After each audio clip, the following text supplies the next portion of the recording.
नमस्कार, आप देख रहे हैं द वायर बुलेटिन। मैं हूं ऋतु तोमर और आइए सबसे पहले नजर डाल लेते हैं आज की सुर्खियों पर। राजस्थान हाईकोर्ट से सचिन पायलट अन्य बागी विधायकों को 24 जुलाई तक राहत मिली। केंद्र सरकार ने N95 मास्क को लेकर चेतावनी दी, कहा इससे कोरोना का प्रसार नहीं रुकता। कर्नाटक में 3 अस्पतालों ने गर्भवती महिला को कथित तौर पर भर्ती करने से इनकार किया, बच्चे की मौत। और देश में कोरोना मृतकों की संख्या 28,000 के पार। और अब खबरें विस्तार से। राजस्थान विधानसभा के स्पीकर सीपी जोशी के नोटिस को चुनौती देने वाली सचिन पायलट और पार्टी के अन्य बागी विधायकों की याचिका पर राजस्थान हाईकोर्ट में सुनवाई पूरी हो गई है। इस सुनवाई के बाद अब अदालत ने फैसला जो है वो 24 जुलाई तक के लिए सुरक्षित रख लिया है और तब तक के लिए विधानसभा स्पीकर जोशी पर सचिन पायलट और अन्य बागी विधायकों के खिलाफ किसी भी तरह की कोई कार्रवाई करने से रोक लगा दी गई है। आपको बता दें कि सचिन पायलट और अन्य बागी विधायकों ने सीपी जोशी के नोटिस को चुनौती देते हुए राजस्थान हाईकोर्ट में एक याचिका दायर की थी। वहीं पर इससे कुछ दिन पहले यानी सोमवार को राजस्थान के मुख्यमंत्री अशोक गहलोत ने सचिन पायलट पर आरोप लगाते हुए कहा था कि वो पिछले कई महीनों से सरकार गिराने की कोशिश कर रहे हैं। सिर्फ इतना ही नहीं, गहलोत ने सचिन पायलट को निकम्मा और नकारा तक कह दिया था। आपको बता दें कि राजस्थान में पिछले कई दिनों से सियासी संकट गहराया हुआ है।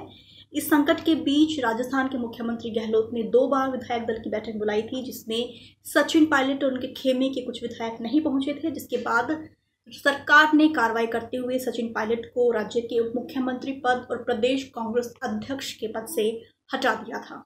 और अब अगली खबर। केंद्र सरकार ने सभी राज्यों और केंद्र शासित प्रदेशों को पत्र लिखकर N95 मास्क के इस्तेमाल को लेकर चेतावनी जारी की है, विशेष रूप से ऐसे N95 मास्क जिसमें वॉल्व लगे हैं। सरकार का कहना है कि ये मास्क वायरस को फैलने से नहीं रोक सकते हैं। DSGS ने दरअसल राज्यों के स्वास्थ्य और मेडिकल शिक्षा के प्रमुख सचिवों को पत्र लिखकर कहा है कि ऐसा देखने में आया है कि N95 मास्क, विशेष रूप से ऐसे मास्क जिनमें वॉल्व लगे हैं, उनका गलत इस्तेमाल हो रहा है। और ये गलत इस्तेमाल सिर्फ स्वास्थ्य कर्मियों की तरफ से ही नहीं बल्कि आम जन की तरफ से भी हो रहा है। DSGS ने दरअसल इस पत्र में केंद्र सरकार की इस पुरानी एडवाइजरी का भी हवाला दिया है, जिसमें कहा गया है कि स्वास्थ्य मंत्रालय की वेबसाइट पर उपलब्ध होममेड सुरक्षात्मक कवरों का भी इस्तेमाल किया जाना चाहिए। और अब अगली खबर। कर्नाटक की राजधानी बेंगलुरु में 22 साल की गर्भवती महिला को 3 सरकारी अस्पतालों ने ये कहकर अस्पताल में भर्ती नहीं किया कि उनके यहाँ बेड उपलब्ध नहीं है, जिसके बाद महिला की डिलीवरी ऑटो के अंदर हुई। आपको बता दें ये घटना 19-20 जुलाई की दरमियानी रात की है।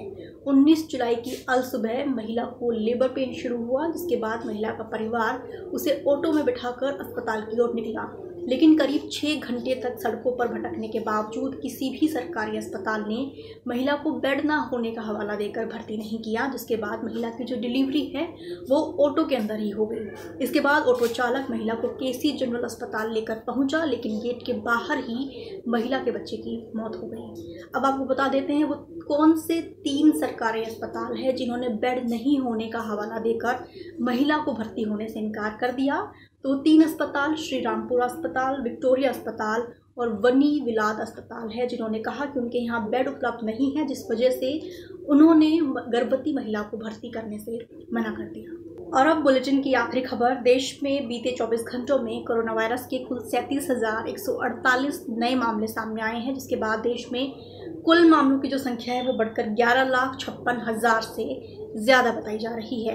देश में बीते 24 घंटों में कोरोना वायरस से 587 मौतें हुई हैं, जिसके बाद अब देश भर में कोरोना से 28,000 से ज़्यादा लोग दम तोड़ चुके हैं। वहीं पर देश भर में कोरोना वायरस से 7 लाख से ज़्यादा लोग ठीक भी हो चुके हैं। अब अगर बात करें दुनिया भर की, तो दुनिया भर में कोरोना वायरस के 1.48 करोड़ से ज़्यादा मामले अब तक सामने आ चुके हैं, जबकि दुनिया भर में 6,14,000 से ज़्यादा लोग दम तोड़ चुके हैं। वहीं पर बात करें अमेरिका की, तो अमेरिका में कोरोना वायरस के 39 लाख से ज़्यादा मामले अब तक सामने आ चुके हैं, जबकि अमेरिका में कोरोना वायरस से 1,43,000 से ज़्यादा लोगों की मौत हो गई है। बात करें ब्राज़ील की, तो ब्राज़ील में 21 लाख से ज़्यादा मामले अब तक सामने आए हैं, जबकि वहाँ पर मृतकों की जो संख्या है वो 80,000 से ज़्यादा बताई जा रही है। ठीक इसी तरह अब बात करें रशिया की, तो रशिया में 7 लाख से ज़्यादा मामले अब तक सामने आए हैं, जबकि रशिया में कोरोना वायरस से 12,000 से ज़्यादा लोगों की मौत हो चुकी है। इसके बाद नंबर आता है साउथ अफ्रीका का। साउथ अफ्रीका में कोरोना वायरस के 3 लाख से ज़्यादा मामले अब तक सामने आए हैं, जबकि वहाँ पर मृतकों की जो संख्या है वो 5000 से ज़्यादा बताई जा रही है। ठीक इसी तरीके से पेरू में भी 3 लाख से ज़्यादा मामले अब तक सामने आए हैं। वहाँ पर मृतकों की जो संख्या है वो 13000 से ज़्यादा बताई जा रही है। पेरू के बाद मैक्सिको, चिली और स्पेन में 3 लाख से ज़्यादा मामले अब तक सामने आ चुके हैं। अब अगर बात करें ब्रिटेन की, तो ब्रिटेन में कोरोना वायरस के जो मामले हैं वो 2 लाख से ज़्यादा है, जबकि वहाँ पर मृतकों की जो संख्या है वो 45,000 से ज़्यादा बताई जा रही है। आज बुलेटिन में सिर्फ इतना ही। देश दुनिया की तमाम खबरों के लिए आप द वायर की हिंदी, अंग्रेजी, उर्दू और मराठी वेबसाइट से जुड़े रहें। तब तक के लिए शुक्रिया, नमस्कार। द वायर के और वीडियोस देखने के लिए सब्सक्राइब करें और बेल आइकन पर क्लिक करें। स्वतंत्र पत्रकारिता की आर्थिक मदद करने के लिए डिस्क्रिप्शन में दिए गए लिंक पर जाएं और अपनी राशि चुनें।